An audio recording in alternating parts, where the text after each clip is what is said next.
আসসালামু আলাইকুম রাহমাতুল্লাহি ওয়া বারাকাতুহু। প্রিয় মুসলিম ভাই বোন, আজকে আমি আপনাদের সামনে রোজার 6টি ফজিলতের বিষয় নিয়ে আলোচনা করব ইনশাআল্লাহ।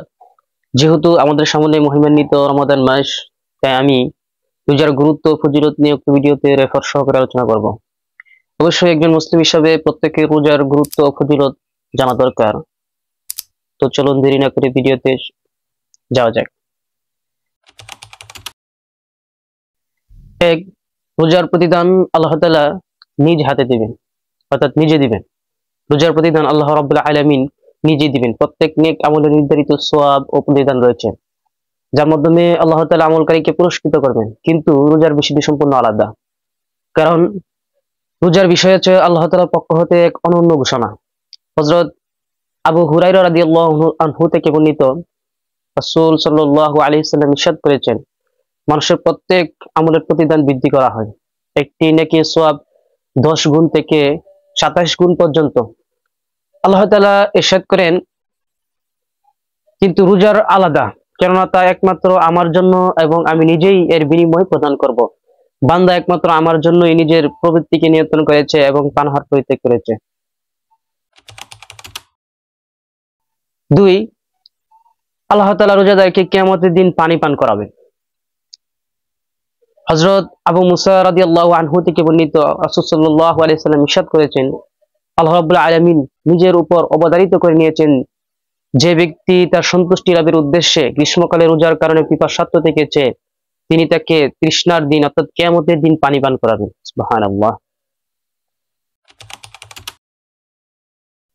3, রোজা হলো জান্নাত লাভের পথ। হযরত হুযায়ফা রাদিয়াল্লাহু আনহু বলেন, আমি আল্লাহর নবী সাল্লাল্লাহু আলাইহি সাল্লাম কে আমার বুকের সাথে মিলিয়ে নিলাম। তারপর তিনি বললেন, যে ব্যক্তি লা ইলাহা ইল্লাল্লাহ বলে মৃত্যুবরণ করে সে জান্নাতে প্রবেশ করবে। যে ব্যক্তি আল্লাহর সন্তুষ্টি কামনায় একদিন রোজা রাখবে, পরে তার মৃত্যু হয়, সে জান্নাতে প্রবেশ করবে। যে ব্যক্তি আল্লাহর সন্তুষ্টির উদ্দেশ্যে কোনো দান সদকা করে, তারপর তার মৃত্যু হয়, সে জান্নাতে প্রবেশ করবে। সুবহানাল্লাহ। 4, রোজাদারগণ রাইয়ান নামক দরজা দিয়ে জান্নাতে প্রবেশ করবে। হযরত সাহাল ইবনে সাদ রাদিয়াল্লাহু আনহু থেকে বর্ণিত, নবী সাল্লাল্লাহু আলাইহি সাল্লাম ইরশাদ করেছেন, জান্নাতে একটি দরজা আছে, যার নাম রাইয়ান। কিয়ামতের দিন এই দরজা দিয়ে কেবল রোজাদার ব্যক্তিরাই প্রবেশ করবে, অন্য কেউ প্রবেশ করতে পারবে না। ঘোষণা করা হবে, কোথায় সে সৌভাগ্যবান রোজাদারগণ? তখন তারা উঠে দাঁড়াবে, তারা ব্যতীত কেউ এই দরজা দিয়ে প্রবেশ করতে পারবে না। অতঃপর রোজাদারগণ যখন প্রবেশ করবে, তখন তা বন্ধ করে দেওয়া হবে, ফলে আর কেউ ওই দরজা দিয়ে প্রবেশ করতে পারবে না। সুবহানাল্লাহ।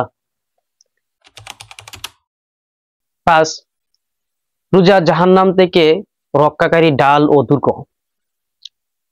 কেননা হযরত জাবির রাদিয়াল্লাহু আনহু থেকে বর্ণিত, রাসূল সাল্লাল্লাহু আলাইহি সাল্লাম ইরশাদ করেছেন, আমাদের মহান রব ইরশাদ করেছেন, রোজা হলো ডাল, বান্দা এর দ্বারা নিজেকে জাহান্নামের আগুন থেকে রক্ষা করবে। রোজা আমার জন্য আর আমি এর পুরস্কার দিব। সুবহানাল্লাহ। 6, রোজা কিয়ামতের দিন সুপারিশ করবে। হযরত আব্দুল্লাহ ইবনে আমর রাদিয়াল্লাহু আনহু থেকে বর্ণিত, রাসূল সাল্লাল্লাহু আলাইহি সাল্লাম ইরশাদ করেছেন, রোজা ও কোরআন কিয়ামতের দিন বান্দার জন্য সুপারিশ করবে। রোজা বলবে, হে রব, আমি তাকে খাদ্য ও যৌন সম্ভোগ থেকে বিরত রেখেছি, অতএব তার ব্যাপারে আমার সুপারিশ গ্রহণ করুন। কোরআন বলবে, আমি তাকে রাতের ঘুম থেকে বিরত রেখেছি, অর্থাৎ না ঘুমিয়ে সে তেলাওয়াত করেছে, অতএব তার ব্যাপারে আমার সুপারিশ কবুল করুন। রাসূল সাল্লাল্লাহু আলাইহি সাল্লাম বললেন, অতঃপর তাদের উভয়ই সুপারিশ গ্রহণ করা হবে। সুবহানাল্লাহ, সুবহানাল্লাহ। তো আশা করি আপনারা খুব মনোযোগ সহকারে এই 6টি গুরুত্ব ফজিলতের কথা জেনেছেন। আল্লাহ তাআলা আমাদের প্রত্যেককে সঠিকভাবে রোজা রাখার তৌফিক দান করুন এবং আমাদের প্রত্যেককেই রোজার তাৎপর্য ও গুরুত্ব বোঝার ও অনুধাবন করার তৌফিক দান করুন। আজ এই পর্যন্তই। পরবর্তী ভিডিওতে আবারও অন্যান্য বিষয়গুলো নিয়ে আলোচনা করব। সে পর্যন্ত সুস্থ থাকুন, ভালো থাকুন, আল্লাহর কাছে আমি কামনা করছি। আমার জন্য সকলেই দোয়া করবেন।